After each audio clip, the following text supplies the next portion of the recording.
Hello, everybody, and welcome to EarthX CEO.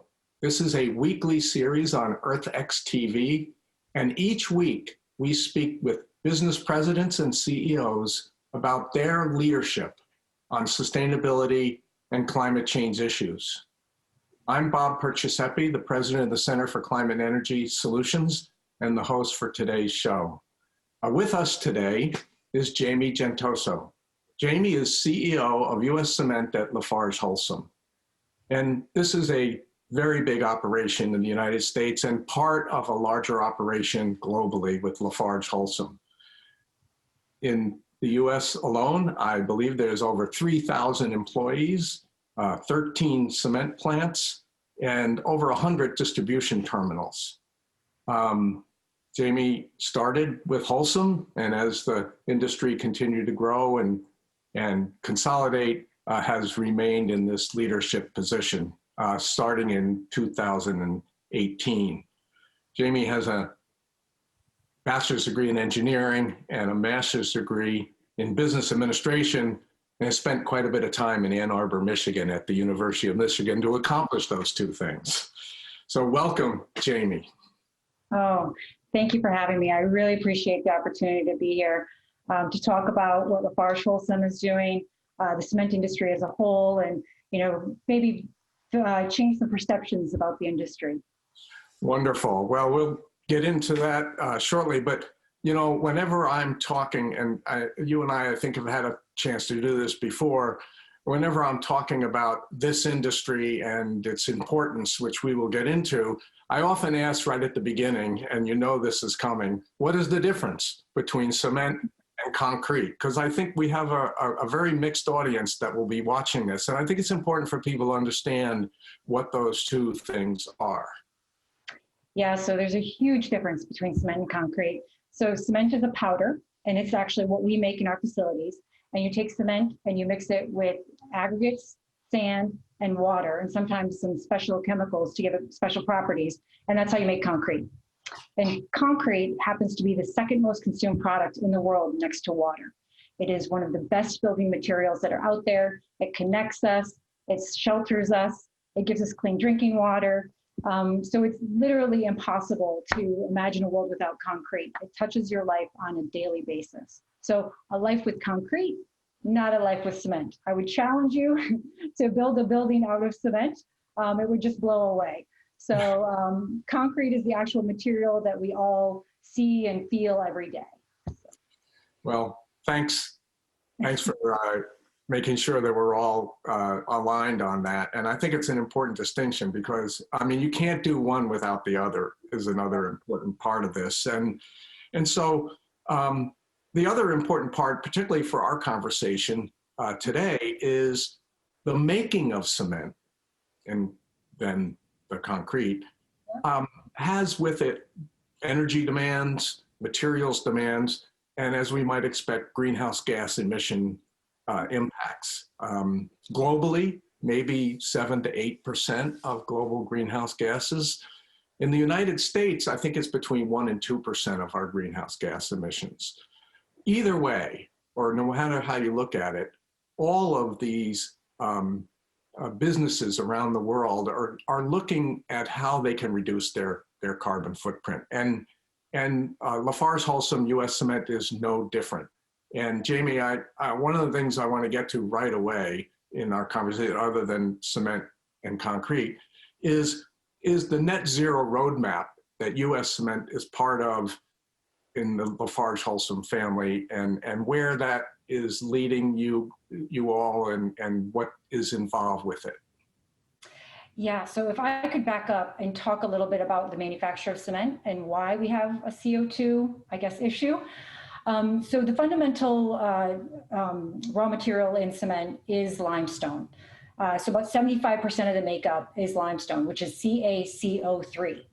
And we heat that up, and as you mentioned, we're very energy intensive, to 2,700 degrees Fahrenheit. And when we do that, we release a CO2 in order to get free lime, which is CaO.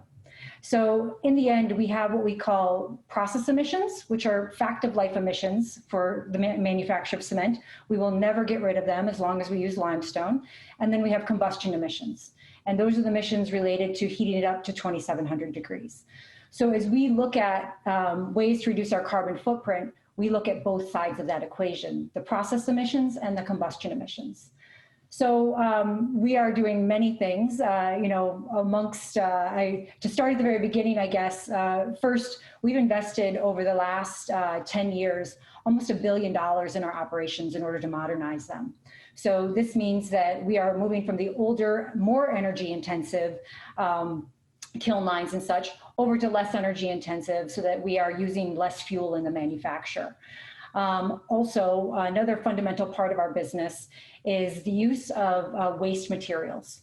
So we actually can use waste raw materials. So several waste streams can work for us as raw materials, as well as fuels. So we've invested heavily. We have a wholly owned group called Geocycle who identifies waste streams for us. So one example that I like to talk about, that because it's completely relatable for a lot of people, is we've looked at waste stream eggshells. So the pharmaceutical industry, as they make vaccines, they use a lot of eggs and they have a lot of waste. So literally we can take 3 to 4 dump trucks full a week, sometimes more. And these eggshells have a calcium value, so they can be used for raw material, or they also have a calorific value and they could be used for fuel. So we identify these waste streams and we divert them from landfills, and we're able to, not mine materials out of the earth. So that's one of the key things that we look at too. And then as we move on, we look at the rest of our, manufacture. The manufacture of clinker is actually what the CO2, the process emissions come from. So we focus very hard on trying to reduce our clinker factor. So there we're trying to identify other supplementary cementitious materials that can take the place of cement and concrete and still be very durable. So we can grind those into cement and make good performance cements that have a lower clinker factor and low CO2 factor. Beyond that, renewable energy is a big focus for us as well. We have we're about to turn on a solar farm at our plant in Hagerstown. We just started up wind turbines at our plant in Paulding, Ohio. And I have a goal for us within the next 5 years to be on completely renewable energy, so off the grid. And I think it's entirely possible. So as we talk about what LafargeHolcim announced as a group, just last Monday, that we will be net zero by 2050. It is completely possible. We have many ways in which we are doing that. I mean, luckily for us, this is something I've been CEO now since 2018, as you mentioned. As soon as I joined back with the company, so I left for a period of time, I've said, where are we at from a sustainability perspective? I know we're not getting the pressure to do these things, but we need to start acting, right? We've been doing things along the way, but we need to accelerate this because, looking at what's happening to the earth and knowing that in the future, we will be forced if we don't do it ourselves. We need to start down this path and accelerate it quickly. So the net zero announcement was a great thing from my perspective. I could not be more proud of my company, knowing that we can get there. We have aggressive targets for 2030. So I think that, and that means by 2030, what we've said is we'll reduce another 40%. So since 1990, we've reduced 30%. We plan to reduce another 40%, reduce by 40% by 2030, and then eventually we'll be at zero by 2050. Well, those are pretty impressive goals. And what makes me very excited, Jamie, is to hear you say, and those are totally doable. They're going to require innovation. They're going to require a lot of transformation in the industry. And you've identified a number of things that are going on, and particularly the difference between the heat you need in the kiln and then also the off-gassing, so to speak, of the carbon dioxide as you bake that off to create the lime, which is a main part of in that process. So, and even if you were running a system on 100% renewable energy, that as long as you're using calcium carbonate, you would still bake off the carbon dioxide. So what is the company looking at for those types of emissions? You talked about mixing in some alternative materials, but ultimately there's still always going to be that part of it, as you point out, which is almost half of the greenhouse gas emissions. Yeah, so we have engaged at our plant in Portland, Colorado, in a carbon capture study. So we've done the scoping study, and recently, just a couple weeks back, we received funding from the DOE to continue the work on this project. So significant funding that'll allow us to really do the engineering and better understand, exactly what we will need. And this is no small feat. So at this plant, we will be looking at capturing 6,000 tons per day of CO2. And this is also not inexpensive. So our first, glance at this is likely somewhere around $300 million, which for businesses you can expect, and I hate to put it this way, but no value add, right? We're simply taking what we're emitting and we're, doing something with it. So $300 million of essentially sunk cost to capture our CO2. So for business, it is extremely important that there be much more research done in this area. From our perspective, we need to be able to capture, we don't want to pass on costs of CO2. The world, and as I mentioned in the beginning, concrete is we need it for society. And society needs to be able to afford it too. So we need much more research in the area of carbon capture and utilization. What's also interesting is we've embarked on, a couple new products out there. So one being a product called cement that actually utilizes CO2 in its curing process. So it consumes about 1/3 of a ton of CO2 as it cures, which is, 1/3 of a ton of CO2 as it cures per ton of cement. So, which is significant. There's no other technology that's out there that's doing that. But the problem is right now in the marketplace is there's not CO2 available. So, we can purchase in food grade CO2 for use, and that is currently what we do, but that's not the ultimate solution. We want to make it circular. So if we're going to produce things like cement, we want to be able to take the CO2 that we actually produce as we make it and utilize it to cure it with. So, go ahead. Sort of use some of the captured CO2 in addition to maybe sequestering it in the earth. You could actually be in some, in this case, probably prefab cement form or concrete forms. Yes. Yeah. Yeah. So so we're talking a little bit about, the energy you need to heat, which there's a lot of different ways to do that. Biofuels, maybe a mix of renewables, maybe hydrogen someday. Then there's capturing the carbon that comes off the actual process. And you have those two things that you brought up. And then you're also looking at the product itself and maybe part of the solution. So as you're looking at all that, and you've sort of indicated this already, but one of the things that I think is really important for, the listeners and the watchers to know is, what is the motivation? You mentioned one sort of a little bit, like maybe we're going to get forced to do this but I think there's more to it than that. And maybe you could talk a little about even your personal view about sustainability and how important it is to you as a leader of this company. Yeah, so I started with Holcim 20 years back. I was a tech service engineer for us. And we at that time had started to push products like fly ash and slag cement. And so these are two supplementary cementitious materials. And it was when I started to grow my love for sustainability. I got deep into LEED building, really understanding and what we were doing as an industry, emitting CO2 when we had other alternatives. And it was interesting to me, and as an engineer myself, it's difficult to look and really understand when I'm from the outside, I should say, when people have alternatives that work, why they wouldn't investigate them, when you can have such a smaller CO2 footprint. But it's difficult in the industry, right? Our products hold up buildings, hundreds of stories of buildings, and there's people that are in those buildings. So, looking at using different products is a challenge. But, way back then, I started to understand, hey, the Earth's resources are finite. No matter if you believe in climate change or not, we shouldn't be, mining things out of the earth if we don't have to. If there are waste materials that we can use, we should be using them. So personally, I became very engaged from a sustainability perspective.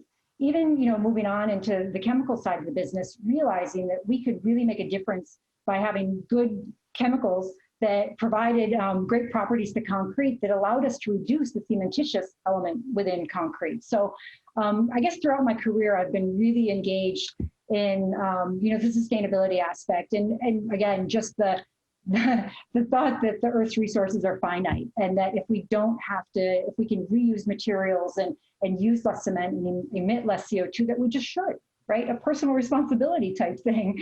And then, of course, I have 3 children that are ages 11, 10, and 8. And, for them, I think it's important that they know that their mother, when you start to see a lot of the bad press about the concrete industry and that it's the world's worst material and the biggest polluters and all of that, and, I'm very proud of what I do every day. And I want our 70,000 employees throughout the world, and actually we have 7,000 employees in the US, but only 3,000 of them are in cement. But I want them to be proud of what they do every day. And, to me, again, as a leader in this industry, it's really important that LafargeHolcim came out with this net zero promise, and that we lead the rest of the industry in the same direction, and be very proud of where we're going. Yeah, I'm those are very strong and important and self-motivating. I wonder how is it, what is it like when you're out at your facilities and you're talking to the younger employees? Are they feeling these pressures as well? And are they looking to you and the leadership to help them be able to see that kind of a sustainable future? Absolutely. So I think definitely with some of the younger generations, very concerned about, what we are doing as a company and our impact on the earth. So, like I mentioned, I had from the beginning when I joined, quickly built our sustainability agenda, started pushing toward that. But I think when it comes from the very top, so our global CEO saying we will be net zero by 2050, it's something that's, everybody can then rally behind. I think in the end gives us a bit of a new purpose in terms of, where we are and who we are as LafargeHolcim. And then, also, when you think about a company that you want to work for, and if you really want to make an impact, come work for a company with a large carbon footprint, right? Help us make a big difference. Don't go work for a company with a small carbon footprint.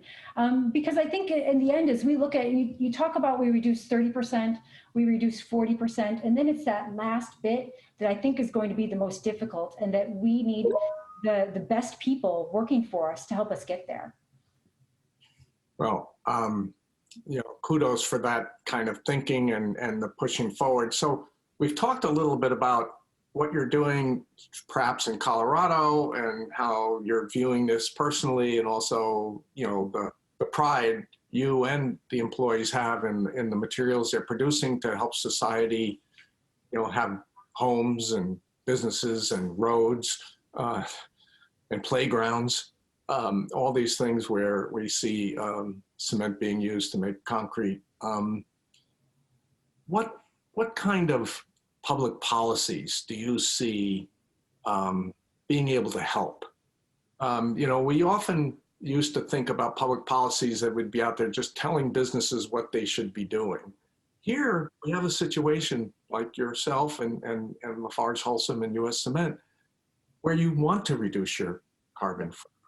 And so, and you sort of alluded to R&D a little bit before, but what kind of policies you think could happen at a state, but probably more importantly at a federal level, that could help accelerate this work and make sure it gets done?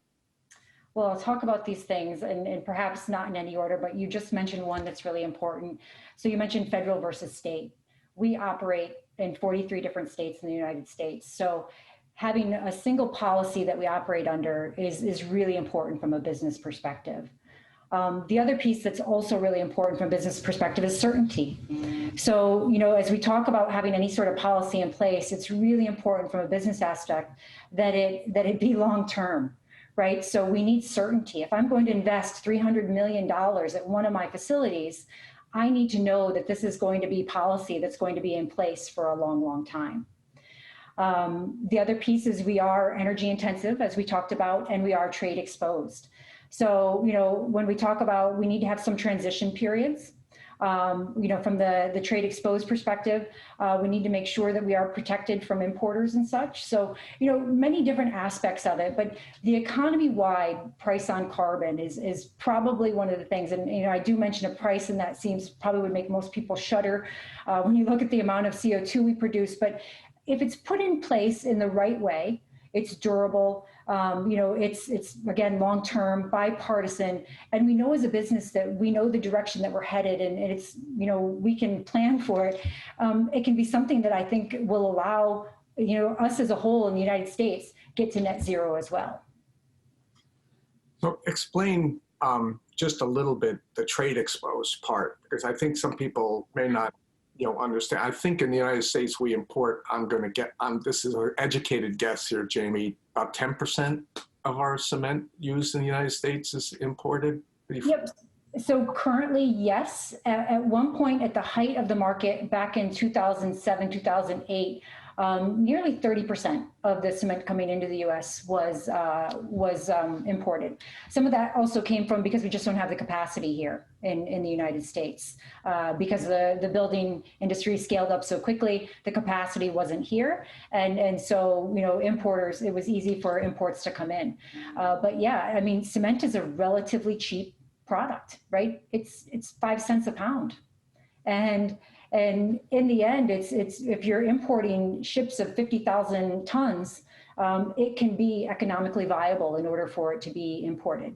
And again, a huge issue if you're not, you know, looking at, if we have, you know, we're making the efforts here in the United States to reduce our carbon footprint, but those same rules don't apply across overseas, right? And it might not be as costly for them. You know, the big costs that we would have putting on CO2 capture and that kind of thing, if they don't have those costs, then it's a big, it can be a huge hurt to industry. Yeah, so if your price goes up and the rest of the world does not, let's say like China, Exactly. it's the other largest producer of cement. If their price doesn't go up, or there isn't an adjustment Exactly. At the border. that creates a competition problem. You know, so that's important. Now, one of the things that's really interesting about your position here in the United States and your counterparts, and that you mentioned, you have a large, 7,000 employees, 3,000 of them are in cement. So you have some in other parts of the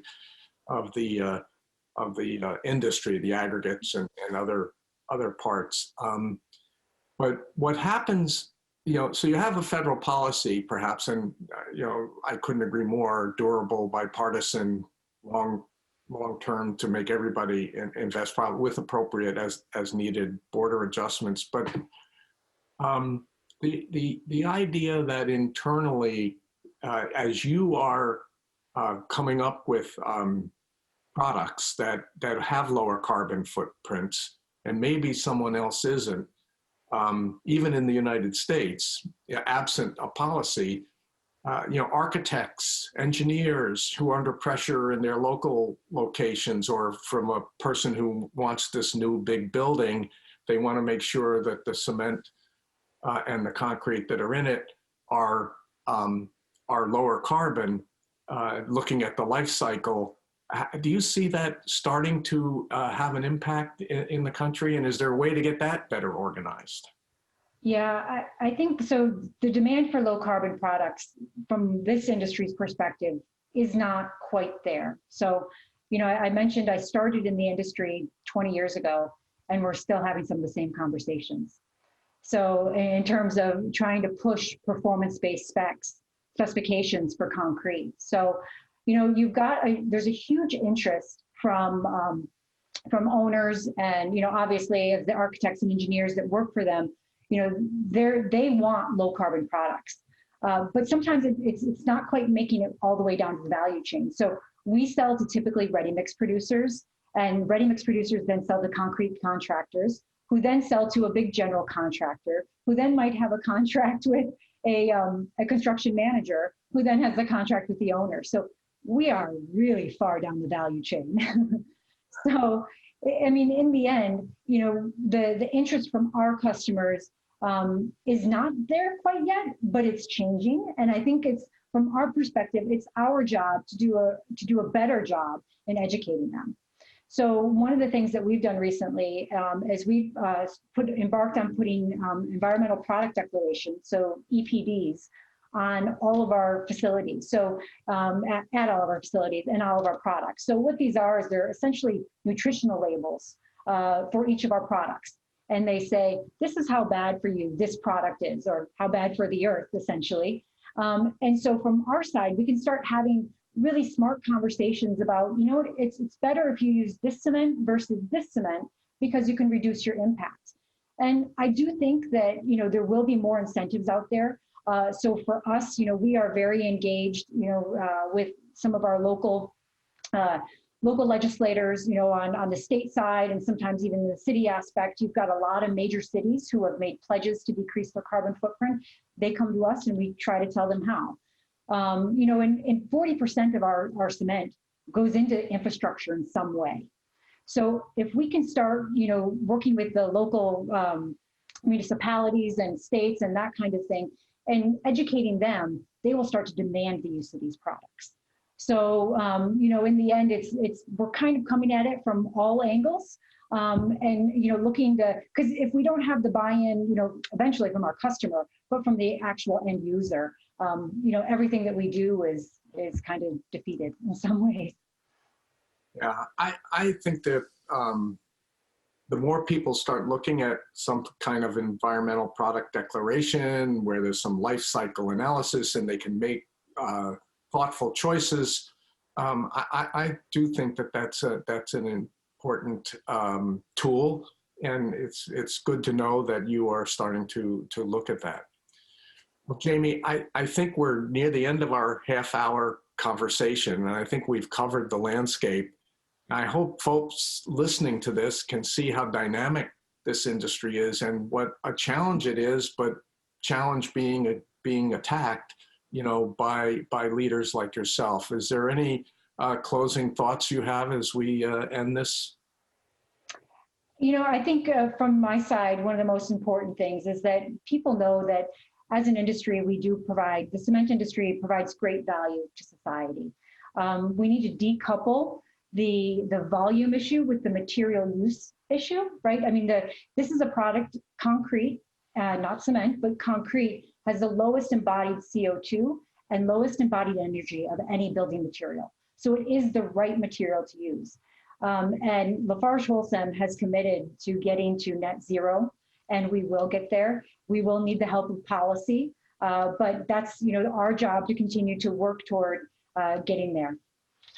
Well, thank you for joining us today, and thank you for helping talk about your industry, because some of these issues transcend even your own company. But thank you so much for the leadership you personally and your company has been taking in dealing with climate change and these global issues. So thank you for being on our show today.